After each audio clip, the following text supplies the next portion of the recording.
Ça fait un bon mois que j'avais analysé l'action Total Energy avec un sentiment plutôt baissier sur du court terme, plutôt baissier également sur du moyen terme et plutôt neutre sur du long terme.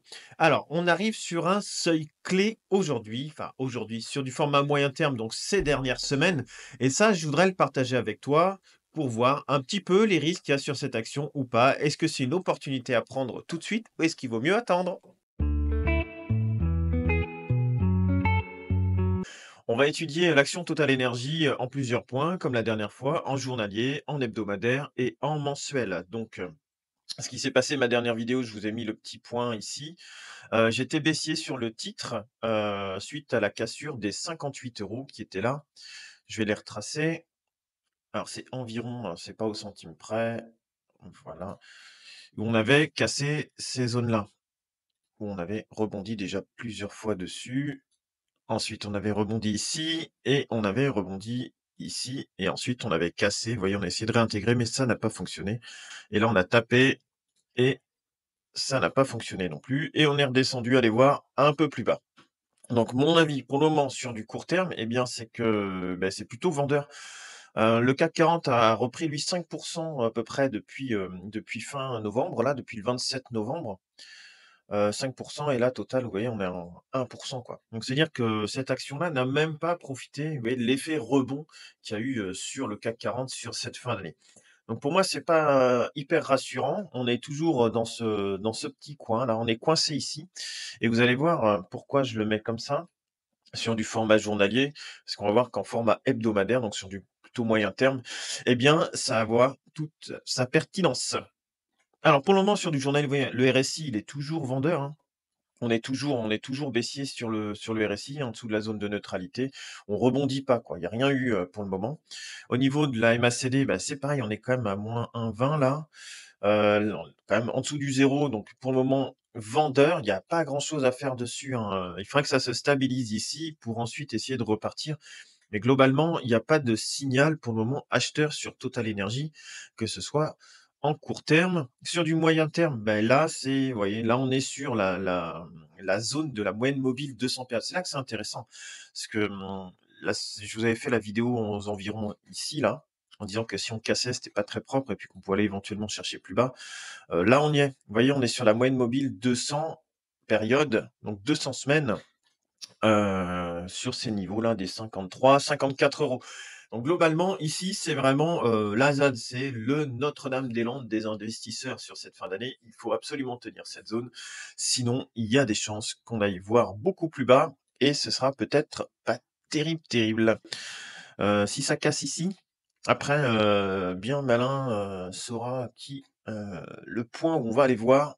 Je suis pas sûr du tout là, hein, globalement, peut-être sur du format mensuel, on pourrait trouver quelque chose. Ouais, éventuellement après ce serait sur les 51 dans un premier temps et puis après les 45-46 quoi. Si personne n'en veut, ça peut aller. Moi en fait maintenant en bourse, je m'interdis plus rien. Vous voyez, il y avait par exemple si vous preniez l'action, Meta, ça valait moins de 100 c'est remonté à 600 en un rien de temps.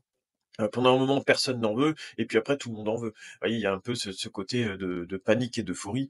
Pour le moment, globalement, total, il y a pas grand monde qui est acheteur sur le dossier. Pour moi, ça vaut pas le coup de rentrer dessus pour le moment, enfin, mis à part avoir une conviction vraiment long terme. Moi, j'en ai toujours, sur un compte titre, mais je suis plutôt spectateur qu'acheteur, vous voyez? Et puis je reviendrai peut-être sur d'autres niveaux. Après, celui qui veut tenter ce niveau de la moyenne mobile 200, on voit quand même que ça, bah, ça casse pas, quoi. Donc ça fait déjà, 3 semaines que c'est testé, pour l'instant ça casse pas. Après, il est possible qu'un peu plus tard, ça vienne à casser et puis là, si on reprend un petit peu d'historique un peu plus, lointain, ouais, c'est le covid, donc c'est un peu différent, mais quand ça largue sous la moyenne mobile 200, ça peut faire très, très mal. Je sais pas si on va avoir d'autres exemples ici qui peuvent ressembler un peu.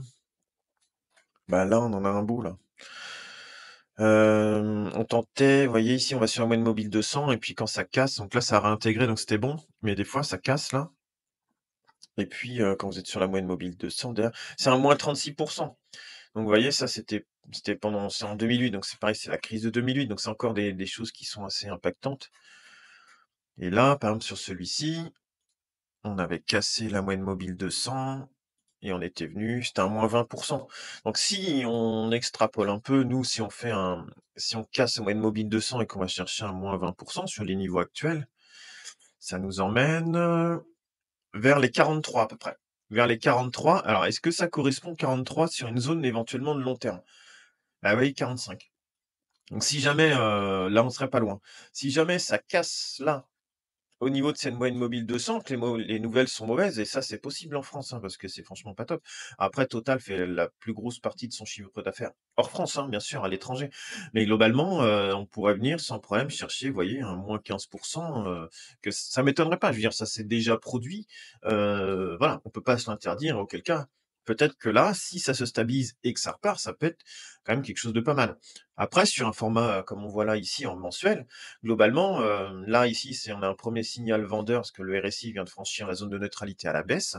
Le MACD, pas très bien dirigé, mais toujours au-dessus du zéro. Donc pour le moment, c'est pas un deuxième signal. Ici, on est toujours au-dessus de la moyenne mobile 200 et la moyenne mobile à 20 périodes est toujours au-dessus de la moyenne mobile 50. Bon, ce qui fait que là, on est plutôt, allez, neutre. Neutre sur du long terme. C'est pas vendeur, c'est pas acheteur, mais bon, globalement, on a une bonne correction quand même. Et là, vraiment, voilà, la zone à défendre, elle est ici, hein. Ici. Donc là, ça peut traîner un petit bout de temps entre les, vous voyez, on peut très bien traîner entre les 57, 54, 57, 54 longtemps. Puis des fois faire quelques mèches en dessous, ça c'est possible aussi. Et puis il y a peut-être un moment cassé ou pas, hein. Et ce que je souhaite, c'est que ça casse pas et qu'on puisse repartir sur quelque chose d'un peu plus beau. Mais là, si on trace un petit peu, on a quand même sur du format semaine, on a une belle divergence, vous voyez ici, une belle baisse sur le RSI. Donc il faudrait déjà venir éventuellement casser ici ce RSI pour revenir, tenter de faire quelque chose, refaire des petits W haussiers dessus, ce serait pas mal, vous voyez? Comme ça, hop, si on schématise un petit peu et puis refranchir la zone de neutralité, repasser acheteur avec le MACD qui repasse au-dessus du zéro. Faudrait faire, mais là, vous voyez, on est déjà sur du mi-2025, hein. À moins d'un gros rebond, d'un gros retournement de situation. Pour le moment, je vois rien à faire, mis à part immobiliser du capital sur quelque chose qui est plutôt neutre, et sur un point de bascule sur du court terme. Alors peut-être tenter un rebond, hein, éventuellement pour ceux qui sont les plus téméraires, mais bon, ouais, j'ai de gros doutes quand même là-dessus, hein, sachant que c'est pas super beau sur du journalier, bon, moi je passe la main. Je reste quand même, sur le dossier, parce que c'est une action que j'aime bien avoir en fond de portefeuille, mais globalement, je vais pas renforcer maintenant.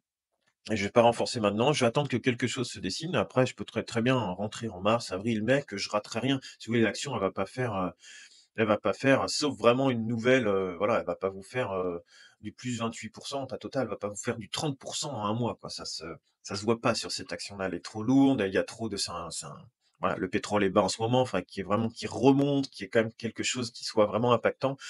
Et à ce moment-là, de toute façon, il sera jamais trop tard pour rentrer sur le dossier si on voit à ce moment-là que quelque chose se produit. Voilà. Donc court terme, plutôt vendeur. Moyen terme, la zone à défendre sur les 54-55 € et sur du long terme, on est neutre. Voilà. Tu trouveras sur le côté 2 autres vidéos qui concernent l'investissement. Alors ça dépend des fois ce qu'ils vous proposent sur la chaîne. Des fois, ça peut être des vidéos sur les portefeuilles, des vidéos d'analyse d'action. N'hésite pas à y jeter un petit coup d'œil, ça peut toujours être intéressant. Sur ce, je te souhaite une excellente journée et à bientôt.